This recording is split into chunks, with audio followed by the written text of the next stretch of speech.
Salve, salve, seres humanos. Com certeza vocês já ouviram falar sobre a reforma religiosa ou reforma protestante, que é o tema da nossa aula de hoje.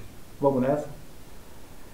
Pessoal, a reforma protestante ela foi um movimento muito importante, um movimento religioso que ocorreu no século XVI e que resultou na divisão da igreja cristã na Europa.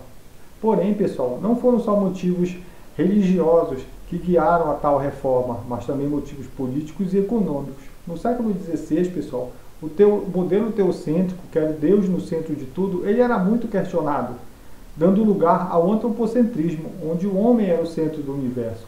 O humanismo, pessoal, ele veio para questionar o poder estabelecido, defendendo a tolerância cultural e a tolerância religiosa, buscando conhecimento a partir de diversos saberes. Apesar de serem católicos, os humanistas eles questionavam muito o costume da igreja. A Europa, desde o fim da Idade Média, ela vivia sob um regime absolutista. Isso mudou a relação entre os reis e a igreja, pois o monarca tinha poder absoluto e passa a querer controlar as instituições que estavam sob domínio e responsabilidade da igreja, como hospitais e escolas. Pensando nisso, alguns monarcas eles viram a reforma religiosa como um modo de consolidar seus poderes. O clero também possuía terras e muitos de seus membros eram senhores feudais que recebiam tributos. Além disso, a igreja cobrava o dízimo dos camponeses. Porém, nesse momento em que os reis estavam concentrando todo o poder, lhe dando o direito de somente o soberano cobrar impostos, por isso a cobrança do dízimo passou a ser questionada pelos soberanos, pois os reis eles queriam se apropriar desse tributo. Os reis já viam a igreja com outros olhos, pois as mesmas condenavam certas práticas capitalistas, como a usura, que era a cobrança de juros por empréstimo, considerado pecado. Eram contra os juros abusivos e defendiam o justo preço. Isso deixava a burguesia desconfortável com a doutrina católica, pois a atividade econômica da burguesia era baseada no comércio e no lucro. Alguns teólogos religiosos da época, eles criticavam algumas práticas da igreja. Dentre eles estava Martinho Lutero. Martinho Lutero, pessoal, ele foi um monge e professor da Universidade de Wittenberg. E o pontapé inicial de Martinho Lutero foi o descontentamento com a cobrança de indulgências. E o que eram essas indulgências? Eram orações, confissões e caridades.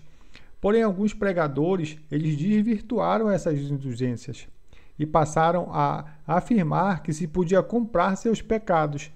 Revoltado com essa prática, Lutero reescreveu um documento para discutir com seus alunos, onde contestavam 95 pontos criticando a igreja e a venda das indulgências.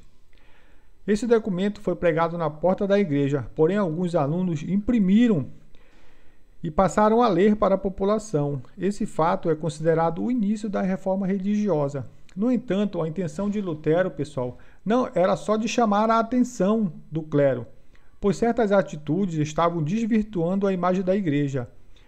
A intenção de Lutero não era fundar uma nova igreja. Durante alguns anos, Lutero foi aconselhado a reconsiderar as 95 teses, mas não a fez. Assim, o Papa Leão X redigiu uma bula exigindo que Lutero se retratasse. Mas o que Lutero fez? Ele queimou a bula em praça pública.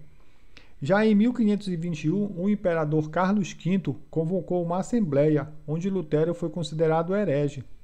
Mas Lutero foi acolhido por boa parte da nobreza alemã, que gostava das ideias de Lutero. Com isso, Lutero refugiou-se em um castelo e passou a traduzir a Bíblia do latim para o alemão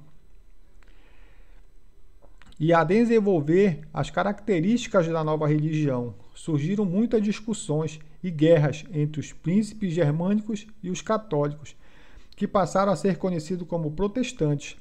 A paz só chegou em 1555 com o Acordo de Augsburgo, que dizia que cada governante dentre o Império Sacro Romano-Germânico, ele poderia escolher livremente sua religião e de seus súditos, sem a interferência do imperador.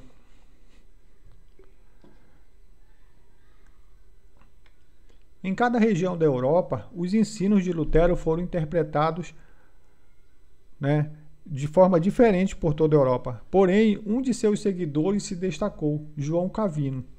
Com a sua interpretação, ampliou os princípios de Lutero, determinando assim que não houvesse nenhuma imagem nas igrejas, nem sacerdotes paramentados. E a Bíblia, pessoal, ela poderia ser interpretada por todos os fiéis.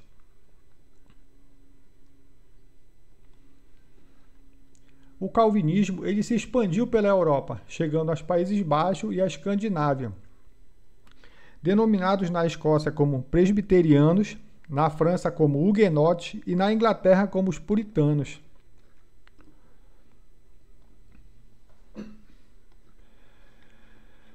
Também conhecido como Reforma Católica, a Contra-Reforma, em resposta à Reforma Protestante liderada por Lutero, tendo como objetivo de revitalizar e fortalecer a Igreja, combatendo as críticas reformistas que estavam se espalhando pela Europa. A Contra-Reforma foi marcada por grandes mudanças internas na Igreja.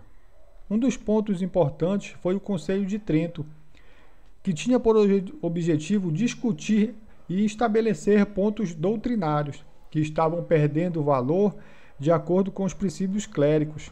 O Concílio reafirmou a autoridade do Papa, a importância dos sacramentos e rejeitou os princípios centrais da Reforma Protestante, reconhecendo a necessidade de melhorar a formação da educação e do clero.